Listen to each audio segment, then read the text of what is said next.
¿Cómo están? Bienvenidos a este espacio en donde conversamos sobre salud y específicamente influenza nos toca en este momento. El Ministerio de Salud inició tempranamente el plan de vacunación para personas de riesgo contra la influenza y SARS-CoV-2 para grupos de riesgo, como bien les decía. Y está Javiera Molina, que es consultora internacional en epidemiología de la Organización Panamericana de la Salud, para conversar sobre esto, que nos acompaña en el panel. Javiera, bienvenida. ¿Cómo estás? Hola Ricardo, muy bien, gracias. Javiera, este es el momento más álgido de la influenza en nuestro país, a propósito de la estacionalidad. Vamos a conversar con un invitado, pero antes quería preguntarte a ti, ¿cómo estás viendo tú la respuesta de los equipos de salud ante este virus? Sí, de hecho, actualmente ayer salió el último informe del Instituto de Salud Pública respecto a la situación de los virus respiratorios. Influenza es el virus que tiene mayor circulación en el país y la verdad es que con este anticipo de la vacunación contra influenza y SARS-CoV-2, la verdad es que fue muy oportuno porque la circulación se adelantó este año en comparación del año pasado, así que la verdad es que los esfuerzos desde el Ministerio de Salud han sido muy oportunos en cuanto a esta situación epidemiológica. Ahondemos un poquito más sobre sintomatología, prevenciones, junto al doctor Ángel Rodríguez, que es asesor regional del manejo clínico de la Organización Panamericana de la Salud. Doctor Ángel Rodríguez, bienvenido. Hola, ¿cómo están? Muy bien, muchas gracias. Javiera le hace la primera pregunta. Doctor, un gusto en saludarlo. La primera pregunta que le queríamos hacer, ¿cuáles son los síntomas más comunes de la influenza y cómo se diferencian de un resfriado común? Gracias, Javiera. Bueno, como saben, el resfriado común y la influenza o gripe son dos de las enfermedades respiratorias más comunes. Sin embargo, existen diferencias en claves en los síntomas, en la gravedad y en la duración. Por ejemplo, en el resfriado común, que es causado principalmente por rinovirus y adenovirus, los síntomas principales son congestión o secreción nasal, así como estornudos frecuentes. Puede haber dolor de garganta, tos leve, cansancio leve o dolor de cabeza leve o ausente. En el caso de la gripe, que es causada por los virus influenza. Y aquí hay una diferencia fundamental, que es el inicio de la fiebre. Es un inicio de fiebre abrupto, agudo, y el cansancio puede ser también intenso y generalizado. Una diferencia clave es la tos. La tos es seca, persistente e intensa, y puede haber dolores, tanto musculares como de cabeza, que pueden ser bastante graves, ¿ok? Y eso es una diferencia principal. Doctor, ¿qué debo hacer si tengo síntomas como los que usted describe recientemente? ¿Cuándo tengo que acudir a un centro asistencial? ¿En todos los casos apenas me duele la cabeza? ¿Solo cuando me duele la cabeza? ¿O tengo que tener un síntoma más? ¿Cuál es como el requisito? Sí, bueno, la influenza no es igual para todos, ¿ok? Entonces puede ser una enfermedad leve o moderada que no necesita atención y que los síntomas pueden ser tratados en casa con hidratación, cuidando la fiebre, tomando analgésicos para también los dolores musculares, el cansancio, ¿no? Pero lo más importante es los grupos de riesgo, ¿no? Si estos síntomas persisten o hay factores de riesgo que te puedan dar una enfermedad grave, hay que acudir al médico, ya que hay antivirales tanto para el tratamiento como también la prevención, que pueden ser utilizados de manera oportuna, principalmente los 24 48 horas de inicio de síntomas. Estas personas que están en estos grupos deben acudir si tienen, por ejemplo, dificultad respiratoria, que es el síntoma cardinal para ir a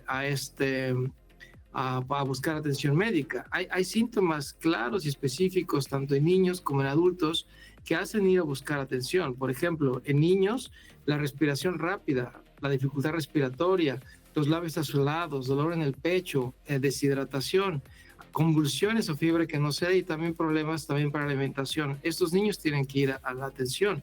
Y en el caso de los adultos, del dolor y la opresión en el pecho, la confusión, una debilidad extrema, fiebre que aumenta y que después regresa. Estos son síntomas y signos de alerta que tienen que ir a buscar atención médica. Sí, estamos también junto a Javiera Molina, que es nuestra epidemióloga. Yo quería hacer una pregunta, Javiera, para ti y para el doctor. ¿Los grupos de riesgo son todos? ¿Hay algunos más riesgosos o no? Uno probablemente puede confundir esto con personas que tienen menos tolerancia al dolor. Me anoto ahí, un poco más hipocondríaco quizás. ¿Cómo podemos identificar los grupos de riesgo? Sí, bueno, el Ministerio tiene una definición de grupos de riesgo. Sabemos que la influenza puede afectar más gravemente a algunos grupos de riesgo, tales como mencionaba el doctor Ángel, los grupos menores de edad, las embarazadas, ¿cierto? Los adultos mayores, personas que están más en riesgo, como el personal de salud. También es un grupo que, en el fondo, las acciones también están enfocadas en ello. Y quienes viven con ellos también, ¿o no? También están cubiertos y en ese sentido se le hace un llamado a ellos para la vacunación y también que tengan un especial cuidado frente a las consultas, por ejemplo, en emergencias, en las urgencias respiratorias, para no exponerse a estos virus. Doctor Ángel Rodríguez, preguntarle también sobre lo mismo. Por ejemplo, entendemos que hay grupos cercanos a los grupos de riesgo. Por ejemplo, una persona que trabaja en el servicio de salud tiene pareja, hijo, hija, y ellos son un grupo de riesgo porque están muy cerca. Pero ¿qué pasa, por ejemplo, los compañeros de curso de ese hijo o hija de un funcionario de la salud que es parte de este grupo de riesgo? ¿Deberían, por ejemplo, los apoderados de ese curso tener una mayor precaución, por ejemplo, en el caso de que uno de los papás sea doctor, médico o miembro del sistema de salud? Pues mira, como la doctora Javiera bien pone, hay que tener bien claro cuáles son los grupos de riesgo, ¿no? Y aquí un factor clave es la edad, ¿no? Los mayores de 65 años y principalmente los mayores de 85 años. En el caso de niños, los menores de 2 años. Además, también precisar las personas con enfermedades crónicas, ¿no? Como cardiovasculares, diabéticos o alguna situación que les da inmunodeficiencia, como VIH o tratamiento por un cáncer, por ejemplo, ¿no? Entonces, estos grupos de riesgo son muy importantes.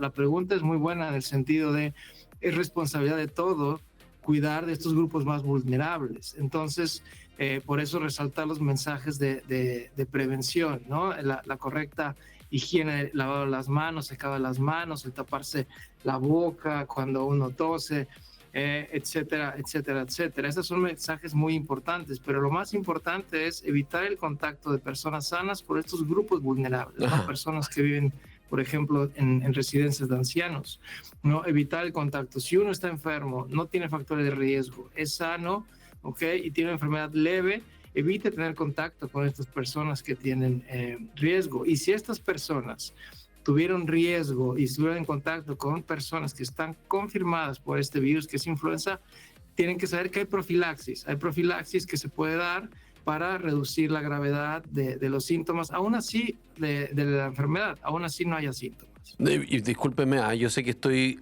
en el medio de un sándwich de doctores. El profilaxis, ¿cómo lo podemos aterrizar, doctor?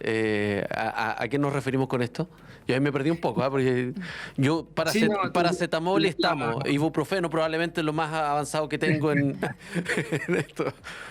No, totalmente. Y aquí hay que decir también un mensaje muy claro, ¿no? La medida de prevención principal sigue siendo y será la vacunación. ¿Okay? Ese es el primer mensaje.